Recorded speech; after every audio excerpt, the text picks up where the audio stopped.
dari hasil kajian itu ternyata bahwa dari sisi ekonomi Tapan Utara, Tapan Raya dipastikan akan tumbuh ekonomi dengan masif. Dari sisi yang selama ini yang diperbincangkan masyarakat itu masalah moratoriumnya, Pak.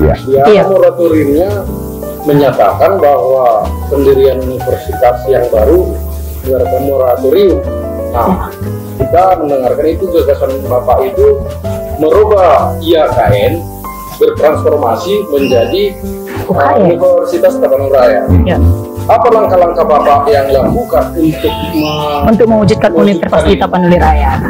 Jadi sebelum sampai ke sana ya, jadi moratorium itu terjadi sejak 2013.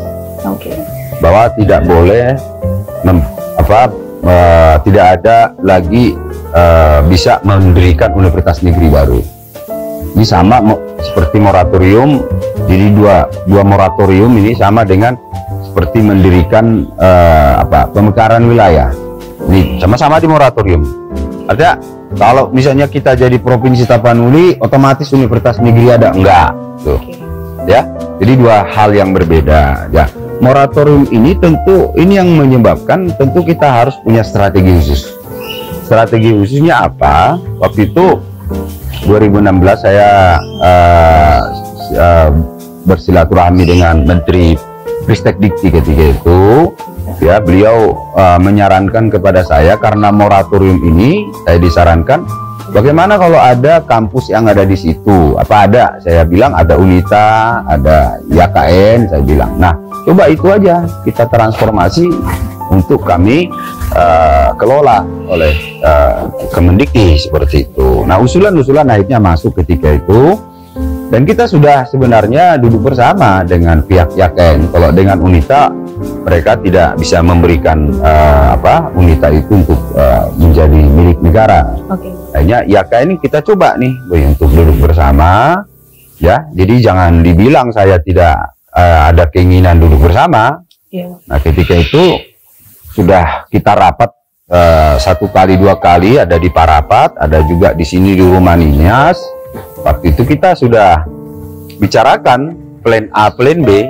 Ketika misalnya IAKN ini bertransformasi jadi Universitas Kristen Negeri Umum tapi tetap di bawah Kemenak, ya saya minta kalau bisa harus masuk banyak fakultas umum biar anak-anak kita tidak keluar.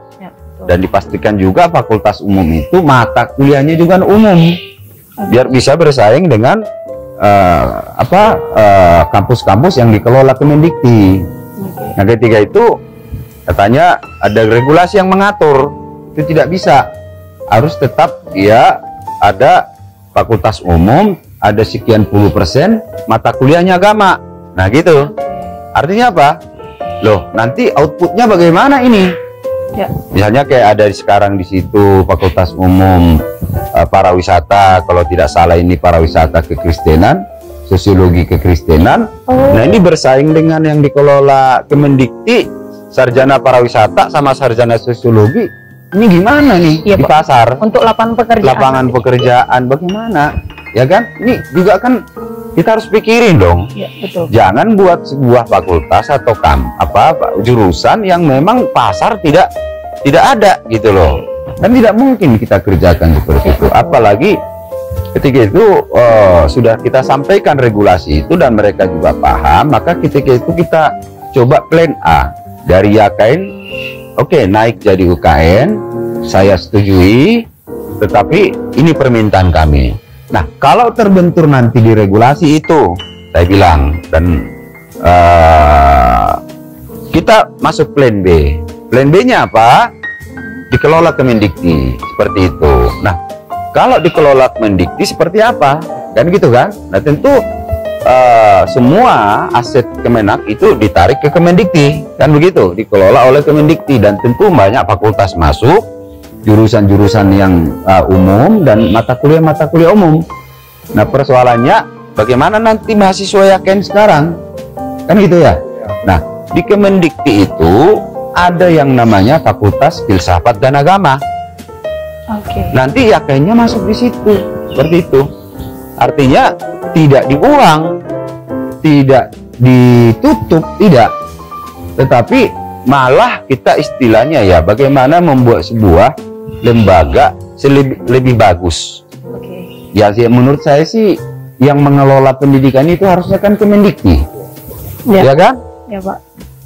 Janganlah ada pendidikan-pendidikan yang lain di luar kedinasan. Biarlah Kementerian Pendidikan Tinggi yang mengelola seperti itu. Tapi mohon izin Pak, sebelumnya ketika Bapak bertemu atau duduk bareng bersama dari pihak YKN, tanggapan mereka pertama kali ketika Bapak mengatakan pendirian universitas ini gimana Pak? Boleh ceritakan sedikit Pak? Ya, ketika itu memang kita diskusi, jadi plan A-nya oke. Tapi waktu itu mereka bilang agar juga saya bantu merubah regulasi, karena ada kan regulasi kalau Kementerian Agama itu kan kalau membuka perguruan tinggi ya, dia 60% tetap fakultas agama, 40% fakultas umum. Nah, fakultas agama Kristen kan hanya 4. Nah, yang tentu masuk cuma 1, yaitu yang ada sekarang, Fakultas Humaniora Keagamaan itu yang sekarang nih. Nah, kalau UKM tetap rumus 60% 40%, coba fakultas apa lagi yang bisa masuk? Katakan bisa dipaksa 1 masuk. Nah, terus bisa enggak tuh fakultas yang umum itu mata kuliahnya juga umum dan fakultas umum itu mata kuliahnya umum, bisa enggak itu?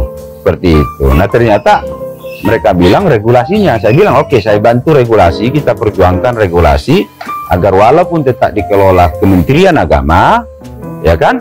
Tapi fakultas umum banyak masuk dan mata kuliahnya kita perjuangkan juga umum. Sepakatlah di situ. Tapi kalau ini tidak disetujui pemerintah pusat karena regulasi tadi, ayo kita alihkan menjadi Untara, dikelola Kemendikti. Oke gitu, sepakat. Nah, tinggal waktu itu udah kita tentukan tanggalnya, harinya untuk MOU. Tapi sampai sekarang kan nggak datang. Sampai sekarang nggak datang. Intinya Pak, kalau mau mendirikan universitas itu berarti harus mulai transformasi dari satu institut atau dari satu sekolah tinggi lah Pak. Itu berdasarkan moratoriumnya Pak ya.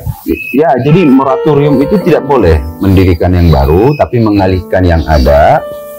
Bisa seperti itu.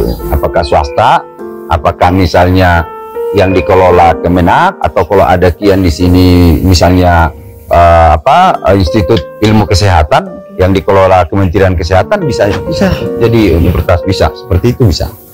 Selain dari pihak dari kampus IAKN sendiri Pak, apakah Bapak sudah pernah ngomong bersama dengan tokoh agama yang ada di Tapanuli Raya Pak? Sudah. Dan mereka tanggapannya gimana? Ya. Apakah ada sedikit konflik Pak? Dulu pernah 2016 waktu saya bikin open house di sini. Waktu itu ada Eporus, ada Bishop, ada tokoh-tokoh. Pernah juga ditanyakan ke saya apa maksud saya mendirikan universitas negeri, dan kenapa YKN kami dengar agar bertransformasi menjadi universitas negeri umum. Ya, saya bilang YKN itu akan bagus ya, dan akan tumbuh dengan baik kalau ya teman-teman para petinggi gereja bisa menerima mereka. Nah, sampai sekarang kan pihak Kementerian Agama dan Ibu Rektor itu sampai sekarang kan tidak ada kerjasama dengan sinode gereja-gereja besar. Jadi user sendiri tidak bisa menggunakan lulusan YKN, terus mau gimana? Mau kemana nih mereka ini? Dan tentu kini juga yang harus kita jaga, jangan sampai istilahnya mohon maaf aja menumpuk pengangguran. Ya, betul. Ya, atau lari jurusan. Kalau lari jurusan dan lebih baik dan positif, ya puji Tuhan. Nah, kalau tidak jadi positif bagaimana? Berdiam diri di rumah. Nah, ini kan menjadi masalah sosial nantinya. Ya.